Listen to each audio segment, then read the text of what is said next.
Hey, and welcome to the Change Leaders Playbook, bringing you all things delivery and leadership in a podcast.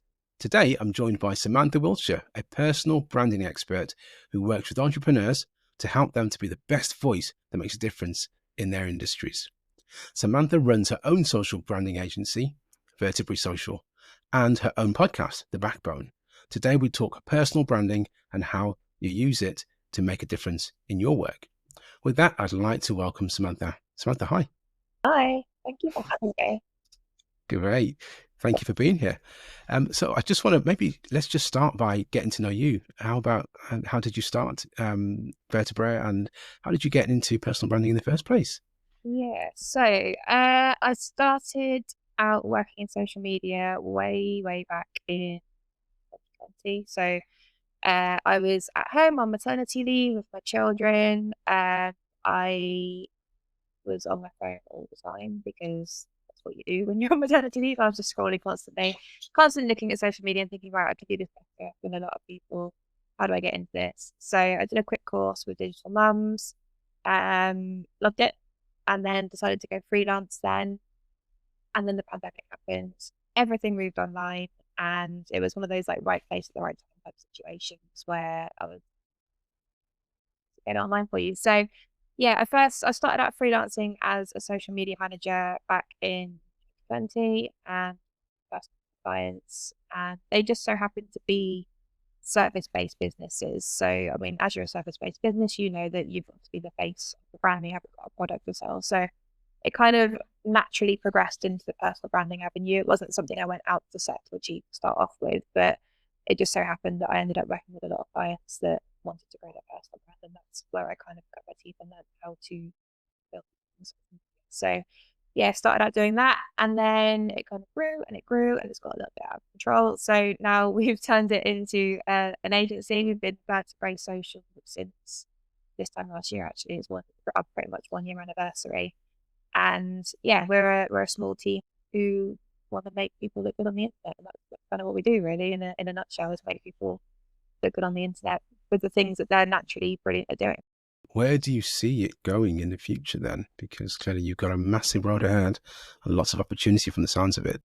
Yeah, I mean, it's been really surprising how well everything's gone in the first year, but I think that is literally down to growing my own personal brand over the last few years. I wouldn't have been able to have the clients that I have if I hadn't been putting the legwork in, putting myself out there for this time. So yeah, I mean, in terms of where we want to see it go, we're opening an office this week, which is exciting. Because, as you can see, I'm in my dining room right now, so it'll be nice to take it out of my house finally. But yeah, we're opening an office in Wolverhampton, where we're based, and we work with clients all over the UK, and we use support as well. So, I mean, in terms of who we want to work with, just more people that have interesting stories to tell that come from what we like to call difficult to market backgrounds.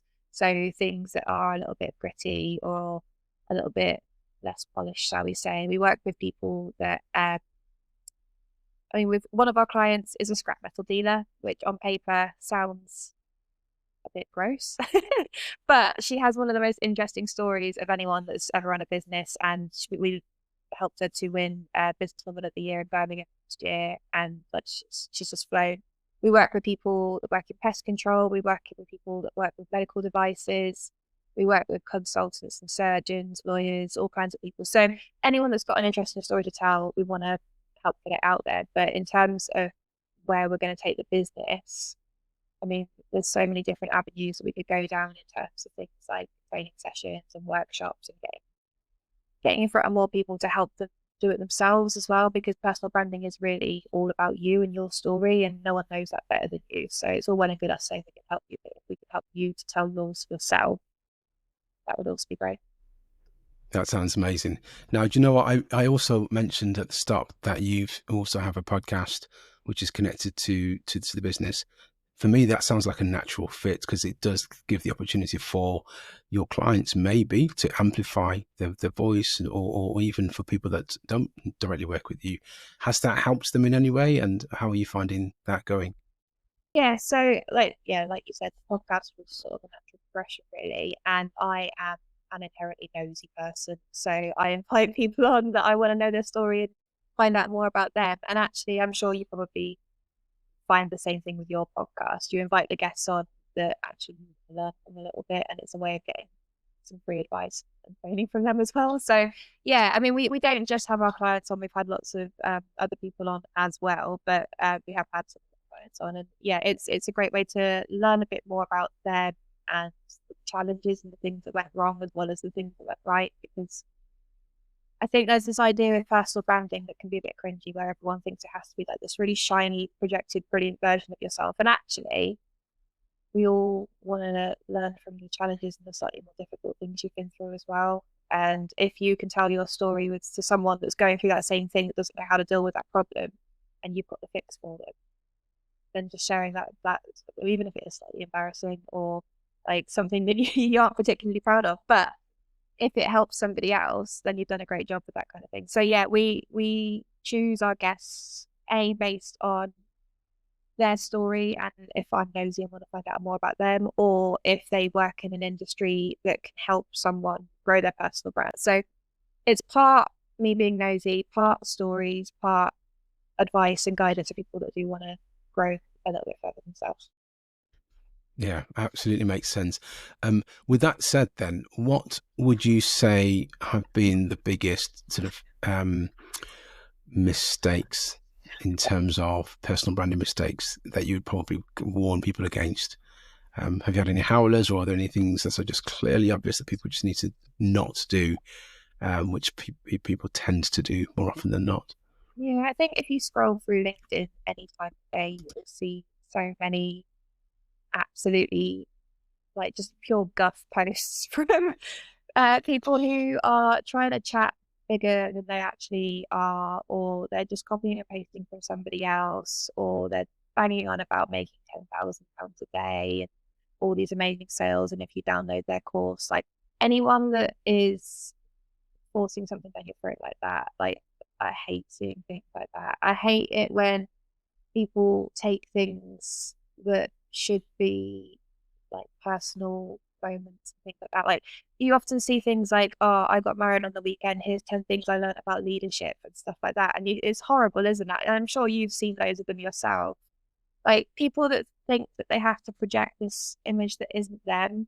And there's like the essence of like having a good personal brand is to be yourself, because if people meet up with you in person and realize like, oh, that's not the person I thought you were online, this doesn't match up at all, they're not going to trust you, and you're not going to have that business relationship with them. You're not going to be able to grow or anything like that, because people will think you're a fraud. So yeah, you do see some absolute howlers on LinkedIn where people will either copy and paste somebody else's posts, make it sound like them, or steal somebody else's ideas, or pretend that they are doing infinitely better than they actually are. It's the problem with social media, I think, is everyone is trying to project the best bits, and actually we're only getting a tiny little window shot of their entire lives, and the whole of the rest, like outside of this picture frame right now, my whole house could be an absolute tip, and be like and stuff, and there'd be like people screaming and stuff, but you just see this little frame of the window here that I'm presenting.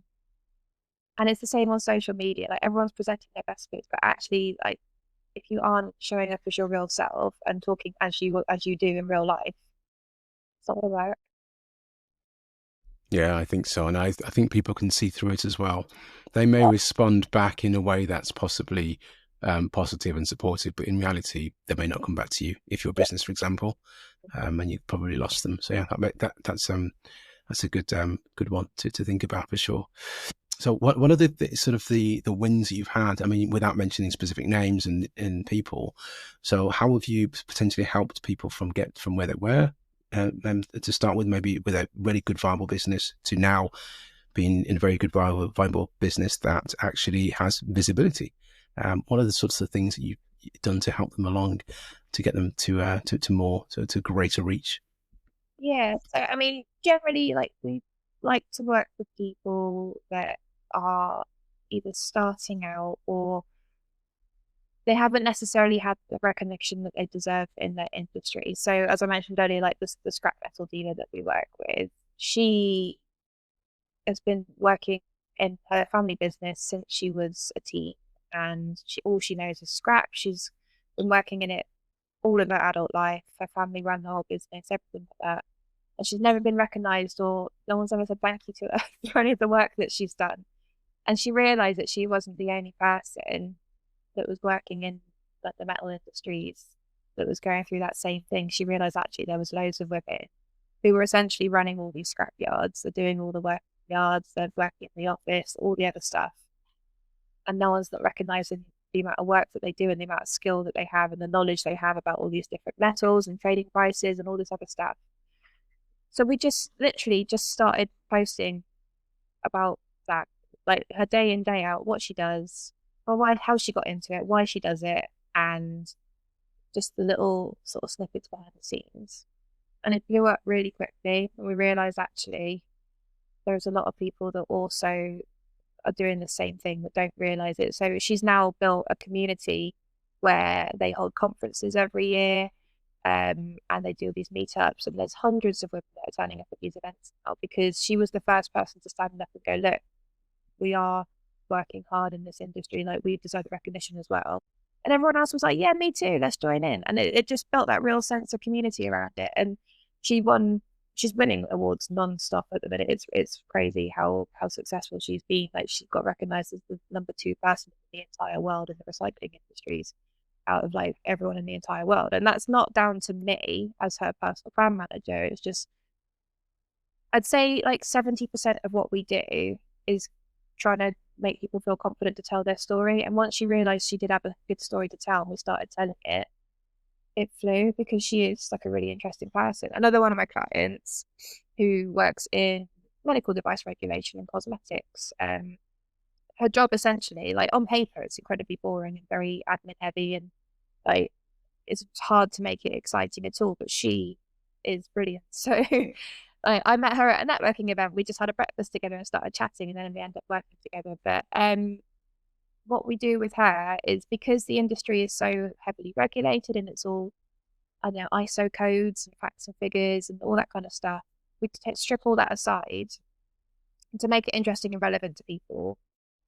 And because she's quite funny naturally, we film videos where we demystify different products and food supplements and the cosmetics that people are using. Because when it comes down to it, like, so many food supplement companies and all these different brands are misleading people with their marketing and promising all these different things that all these food supplements will do. You get influencers marketing them. None of them work. It's all fake claims and things like that. So even when you see things like, I don't know what's like fashionable at the minute, like lion's mane mushrooms, saying that it will have cognitive effects on you, like cognitive effects is the thing. So we create these videos where we demystify all this stuff. And she's naturally funny and interesting, and her branding's quite girly, which isn't really known in the, I don't know, medical world, but it works and it stands out. And just from creating these silly little videos on the internet, which we have loads of fun doing as well, because like it's just us messing about essentially, but it's great fun. She's made over £40,000 worth of business just from a couple of TikTok videos we've put out. And then like, she gets asked to talk on stages now about really serious topics, but because we've presented her expertise in an easily digestible way that is very much her, and because it's not exactly the same as everybody else in that industry, she's flown. And it's that's my favorite part of the job. It's just like seeing how successful and how like well received these people can be once they start actually telling their story, because like we've all got a great story in us somewhere. It's just figuring out how to get it out. Right, I'm very intrigued now. I really want to watch some of those TikToks, so please send them my way when you get a chance. And I always think about the videos that I like, certainly my space, in terms of delivery, project leadership, etc. There are software suppliers, some of them that do really, really informative but quite funny the TikTok videos or shorts, shall we say, and they're the ones that I gravitate to.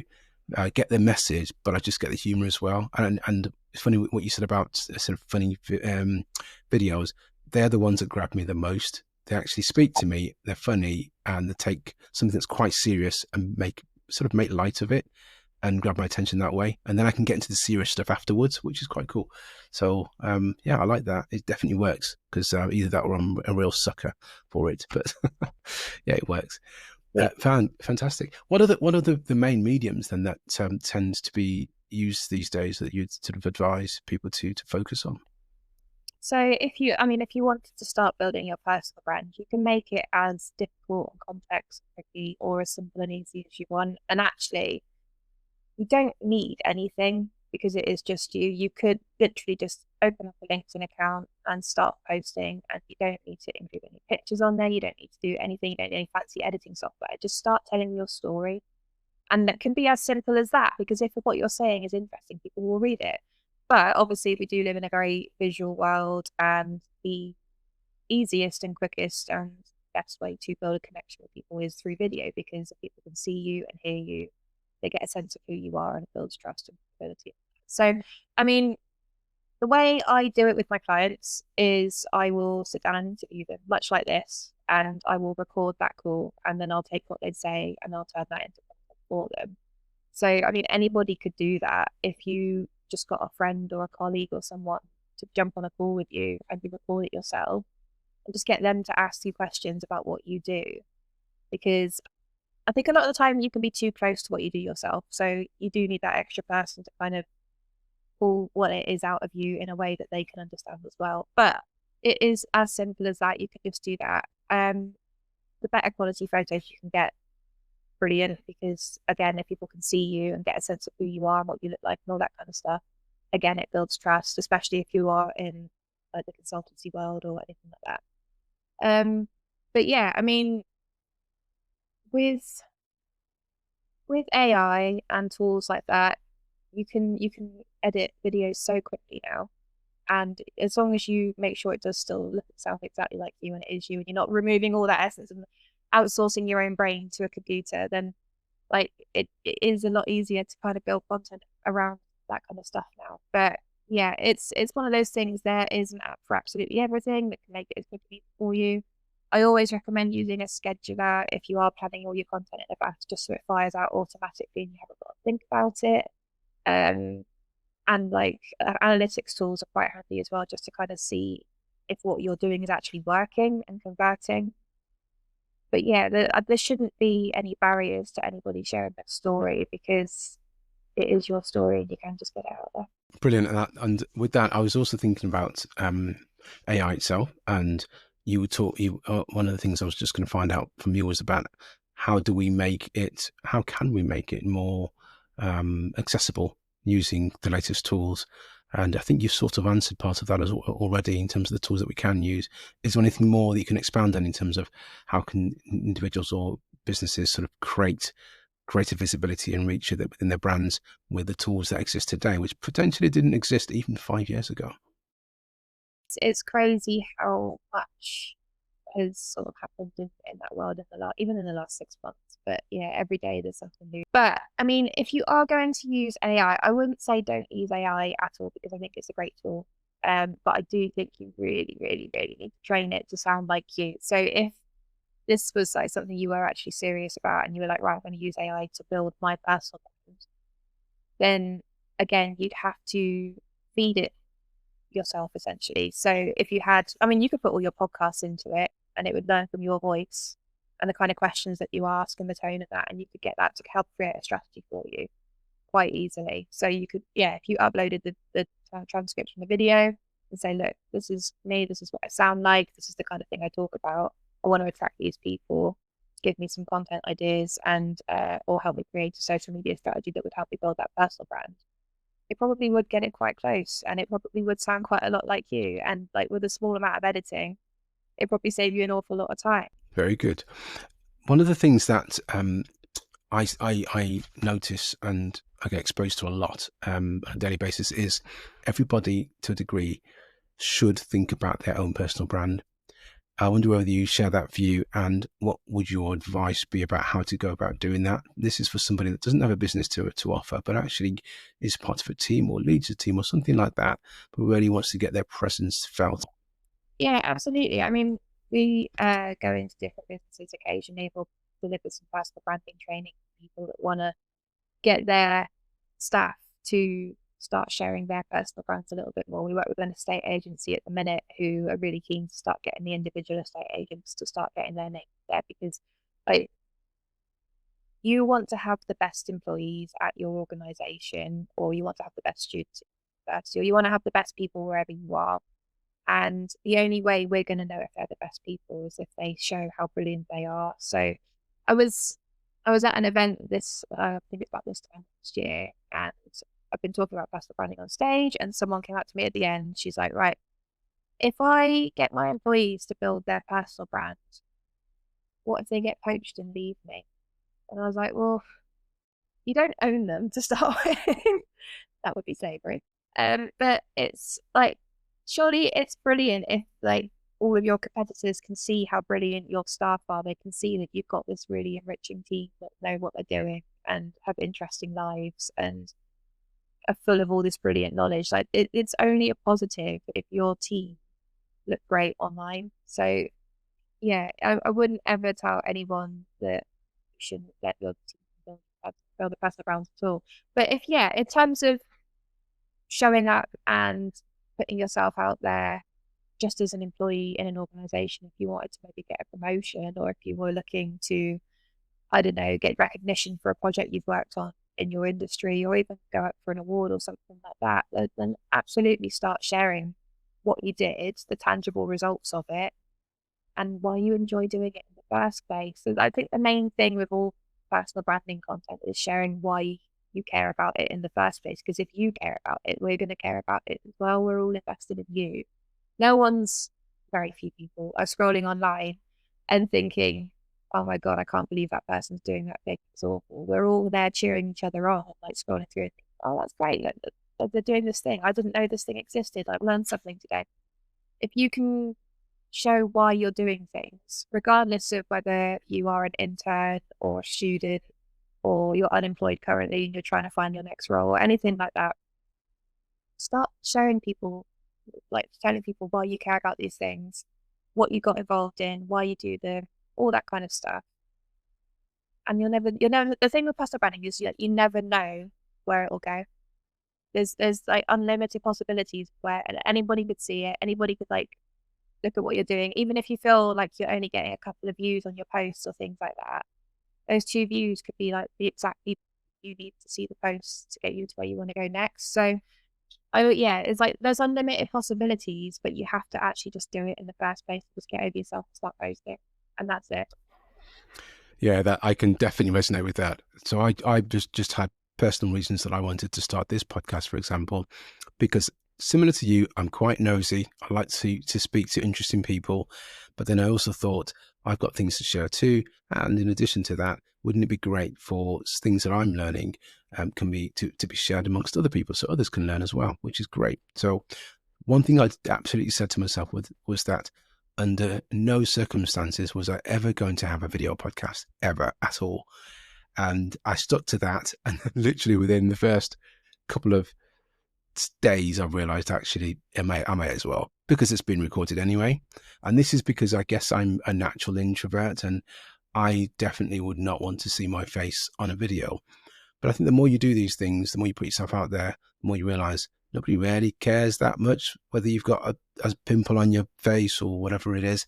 People just want to hear, like you say, your voice, and the things that you're talking about with your guests.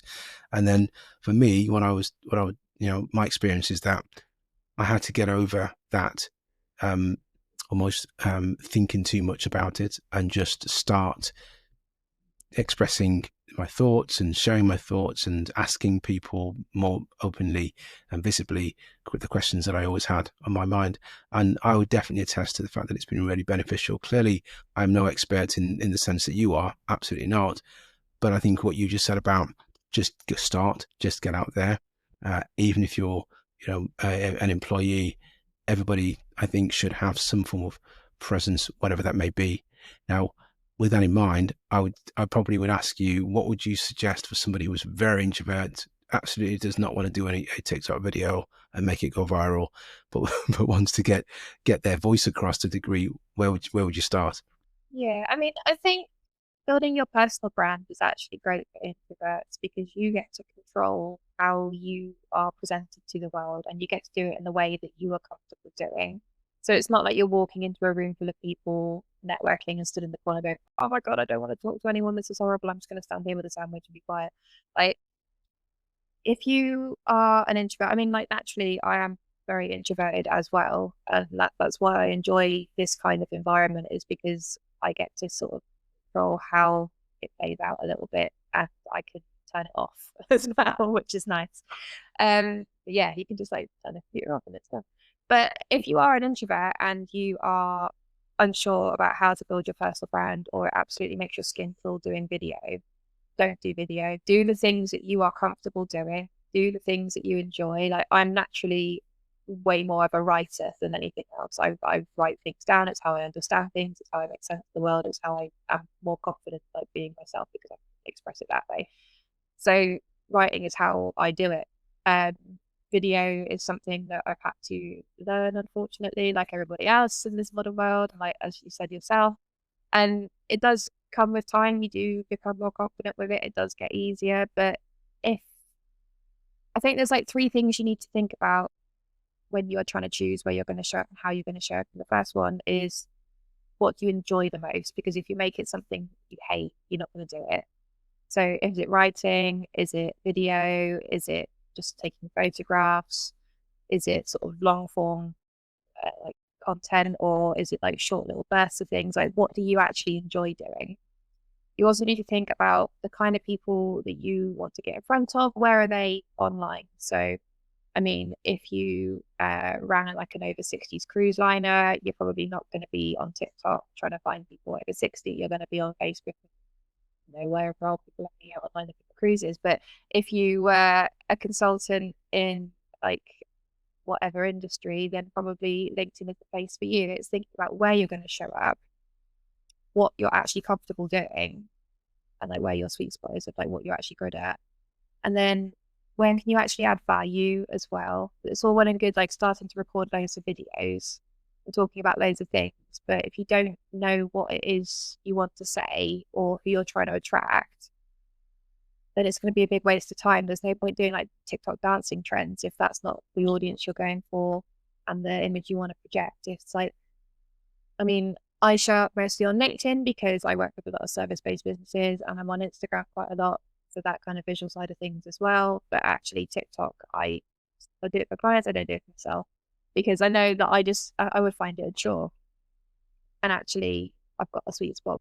So yeah, I think if you are an introvert, think about those three things. What are you actually comfortable doing? Find the right place to hang out where people are that you actually want to get in front of, so that you know that they're actually going to see it, and make sure that you're sharing something that other people will a little bit, because there is a trap, I guess, with personal branding where you can be a bit too self-indulgent with it. You're just talking about yourself all the time, and actually your personal brand should be helping others. If you're not doing it in service of others, then it gets a bit narcissistic and egotistical. Like, that's no good for anybody. Like, if you're acting in service of others and sharing the story for that, then it's all good. So it's just like you said, it comes with practice as well. It's just practicing, getting yourself out there, and not everybody is going to see every piece of content. So things do move quickly. If you are embarrassed about one particular thing, like, everyone forget about it in 10 days time anyway, so it's fine. Yeah, I totally agree with that. Great advice. Thank you. Now, you mentioned earlier on as well something about building communities, and I just really think that there's a real sweet spot here, and a lot of power in that.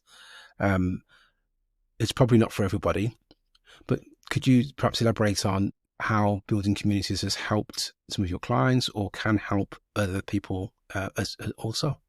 Yeah, I mean, it comes back to that thing we just said as well about acting in service of others. And if you are going to grow your personal brand, it needs to have a way of like affecting people. And you'll probably start posting about something and then realize, oh wait, other people are also going through this thing or are interested in this particular topic or that.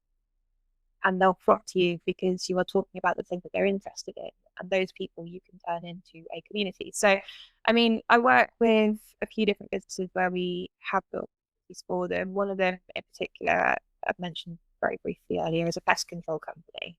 They create pest control products basically for people that work in that industry and for farming and agriculture. But pest controllers by nature are generally self-employed people who started the business on their own. They work long hours on their own all day, and they don't necessarily get out and about meeting other people because of the nature of their work. It's quite solitary, it's quite dirty, and they're kind of on their own a lot of the time. So we were trying to think of how we could give something back to them and connect them as a community that would work for them. And actually we started, it was as simple as starting a Facebook group where we weren't selling any of the products in there. We weren't talking about the business or anything like that. We were just asking them questions and trying to match their kind of tone of voice a little bit. So it's quite rough and ready in there, and there's you'll get quite a lot of crude and rude jokes in there as well, but it's their place, it's their space to be able to vent about the things that they're dealing with day to day, which are generally quite dirty and gross and involve a lot of things. And other people that don't work in the industry won't get the things that they're talking about because we aren't in that world. We don't want to even think about pests, rodents and things like that. Like, we just shovel it away. So giving them this space online where they can talk about the horrors of their day in quite a graphic way has been amazing. We've got about 500 people in there that are all talking in there like most days, because they've got someone asking them questions and asking them how their day went, and they've got a space to talk to each other. And actually they've started like networking with each other a little bit now and have like throwing events out of that. But then on the flip side, completely opposite end, I work with a community of mergers and acquisitions lawyers where well, not lawyers, but like people that work in the mergers and acquisitions world, where it's a community of women that work in that industry. It's very glossy, very high end. They have these really luxurious events where they all meet up and network with each other. And for the socials of that, the language is completely different because they want exclusivity, they want high-end luxury, they want all these different things. But it's still the same principles that build the communities for both of those different things. So if you can create a space where people feel seen and heard in their industry, but also it gives them sort of a safe space to meet up with each other and connect and talk about things, it just works really well. Yeah. It's a great way to do it. And I think you can make a community from any industry or anything like that. It's as long as you find the connector that links these people together, like the golden thread that goes through why they're all doing it, you can really sort of build on that and create a space for them all to meet each other. And it makes your brand look great because you're the person that put them all together in the first place. Yeah, that sounds very logical. Quite hard to do though, I should imagine, but also something that maybe can sustain long term because you're then known for something and you have a target audience who actually speak your language and you speak their language, and there's a bit of trust built in as well, I should imagine, over time.